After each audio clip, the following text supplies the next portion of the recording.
Whew, this is going to be a really difficult episode.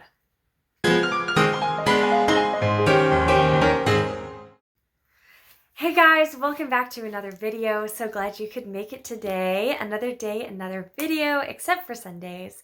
But I hope that your weekend is going well. So we are going through Abraham's journey with Sarah, but this one is more about Lot. And Lot is the nephew of Abraham, and they moved out together to different lands, Egypt, and eventually they split ways because they needed more room to themselves for their livestock and for their servants and all that. So currently, Lot is in the area of Sodom and Gomorrah, and I will try to edit into this video what I'm talking about, a little picture. Sodom and Gomorrah and Canaan, it's separated. So Abraham is in Canaan, and Sodom and Gomorrah is on the other side. God had just told Abraham how he's going to destroy the city. And so 2 angels are sent to Sodom and Gomorrah, to Lot's house. And Lot sees the 2 angels and he's like, come in. I'm going to host for you. He doesn't know what they're doing there. Well, the city is so corrupt and so evil that it literally says in the Bible that a crowd of men came to the door asking to see these men that they saw, that they may know them. Now, from what I've read of the Bible, knowing somebody in the context of when it's spoken is basically have sex with them. So this is actually a city that's dealing with, I think, LGBTQ, other stuff, and I know we're kind of getting into hot waters, but is kind of what is implied in this passage, where the men are asking for these 2 other men to come out so that they can do whatever they want with them. And Lot is like, no, they're my guests. You can't do this. This is wrong. And he says, I'm going to give you my virgin daughters and you can do whatever you want with them. Hold up. No. You don't. I don't know what Lot was thinking. It was probably like a split second. He's in the midst of this crowd. Well, the men outside are like, no, we're not going to take that. And they were like pressing against him against the door of the house. And the angels took him and brought him in and shut the door. And these men were banging on the door. They were afraid that they were probably going to barge through the door pretty soon. And the angels, and they put blindness on all the men outside so that they were groping around trying to find out where they were. And so they eventually, I guess, left or were just out front wandering around in darkness. So they were struck with blindness. So that the situation wouldn't escalate. And angels were like, take your whole household, get your son-in-laws, whoever, get your daughters. We're leaving this city. Sodom and Gomorrah is going to be destroyed because of the wickedness here. And Lot tries to get his sons-in-law, or at least one of them, 2 of them, I think, son-in-laws, and they're like, they didn't believe him. So they had to leave without him. The angels literally had to take everybody by the hand. Lot, his wife, and the 2 daughters, and they had to go out of the city. And they were running out of the city, and they were like, go to the hills, escape here, don't look back. This city is going to be destroyed, and they're saving their lives. And Lot is like, I can't make it to the hills. Can I go to this little town, this little city? And it's eventually called Zoar. And something I found with the name of these names, so in my previous videos, I went through God changes Abram to Abraham and Sarai to Sarah. And if you've not watched my other videos, go watch them, and then you'll find out what those names mean. But the names in here are very interesting because Zoar means little one.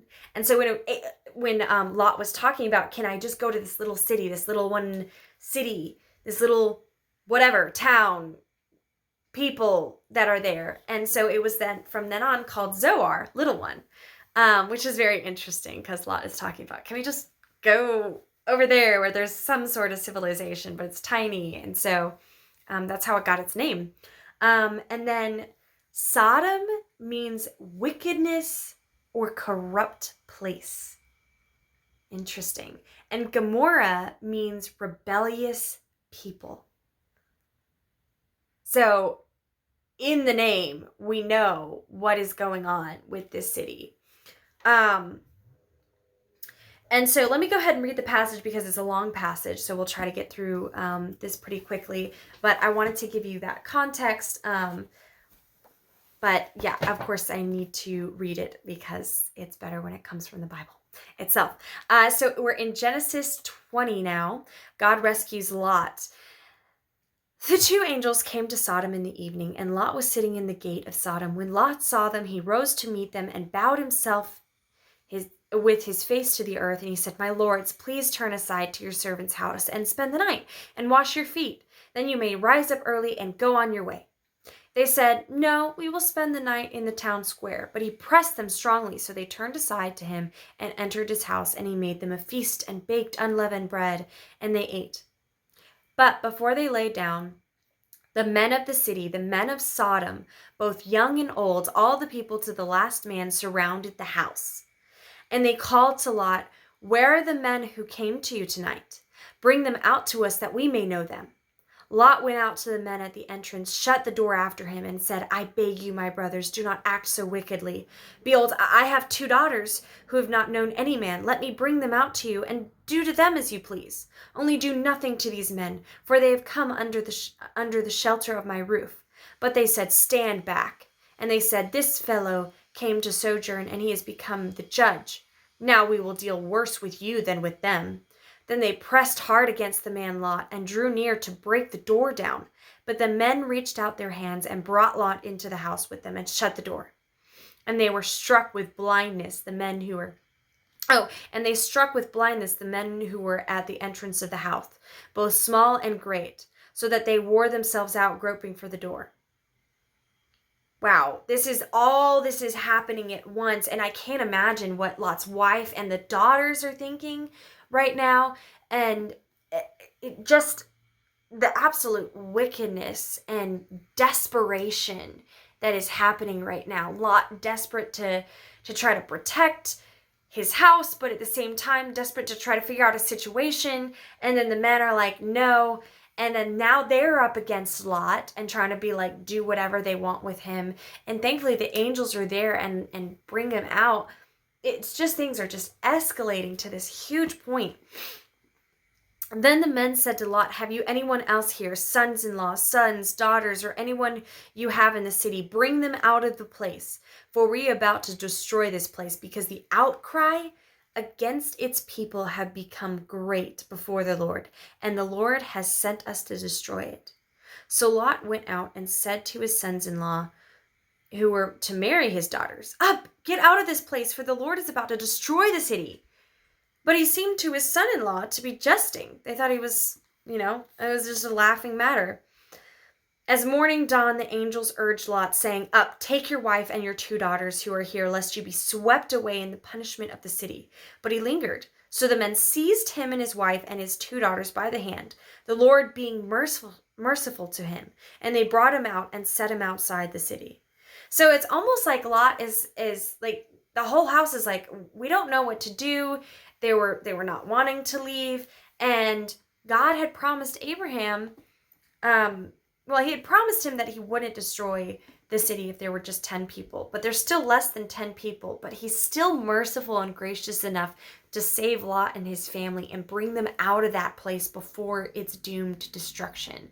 And how gracious is that of him? Even though Lot is over here, I don't know what they're doing. They're just taking their time.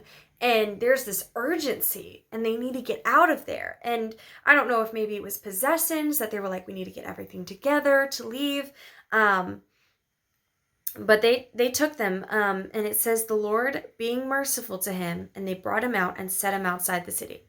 And as they brought him out, one said, escape for your life. Do not look back or stop anywhere in the valley. Now I'm going to stop there because in the next little while, at the end of this chapter, which will be in the next video, that is going to be called back to, where he says, do not look back on the city. Escape to the hills, lest you be swept away. And Lot said to him, Oh no, my lord, behold, your servant has found favor in your sight, and you have shown me great kindness in saving my life. But I cannot escape to the hills, lest the disasters take over me and die. So Lot is still kind of not trusting God right here. He's like, you've been gracious to bring me out of here, but if I go to the hills, who knows what's going to happen to me out there? I don't know if he's talking about wild beasts or if it's just who knows what kind of diseases or whatever you can get in that area, but he's afraid. And, you know, me, I would be afraid too. This is all happening so fast. You have to leave your home, out your belongings, your sons-in-laws. Like, I don't know what the daughters are thinking right now, having to leave and being doomed to destruction, their husbands. And, oh, I can't imagine this insanity that's going on. So I understand, but at the same time, you can tell when there's this mistrust and trying to just, how is this going to work? But I cannot escape to the hills, lest the disasters take over me and die. Behold, this city is near enough to flee to, and it's a little one. Let me escape there. Is it not a little one? And this is where Zoar comes in. Little one means Zoar. And my life will be saved. And he said to him, Behold, I grant you this favor also, that I will not overthrow the city of which you have spoken. Escape there quickly, for I can do nothing till you arrive there. Wow. So even they're waiting on Lot and them to get safely out of the area before they do anything. Therefore, the name of the city was called Zoar. So I'm going to stop there because we're going to get into the next video on how Sodom and Gomorrah are destroyed. And actually, some really interesting stuff is coming up in the next video. I'm not gonna ruin it, but this one's already kind of going long. So on one hand, you're like, wow, there's all this craziness going on, and God is about to destroy cities. And at the other side is God is still being so merciful to Lot and his family to save them out of this situation. And maybe part of you is like, and even me, I was thinking, why would he destroy these cities? But the wickedness is just becoming so great that he needs to purge the land. And God is a just God. He will punish the wicked. And to me, I think that also is, I want everyone to be saved and come to Christ. But God is a just God, and he will have vengeance. And so that gives me the encouragement, okay, I'm not the one who needs to punish whoever does wrong to me or sins against me or whatever.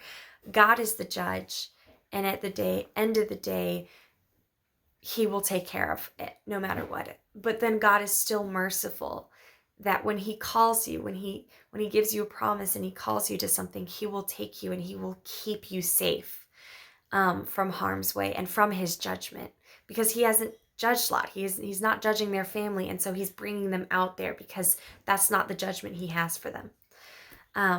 So guys, hope you were encouraged a little bit by this, and that you understand a little bit about what's going on. And stay tuned for the next video, because that one's going to be another big one. Stay blessed and love you all.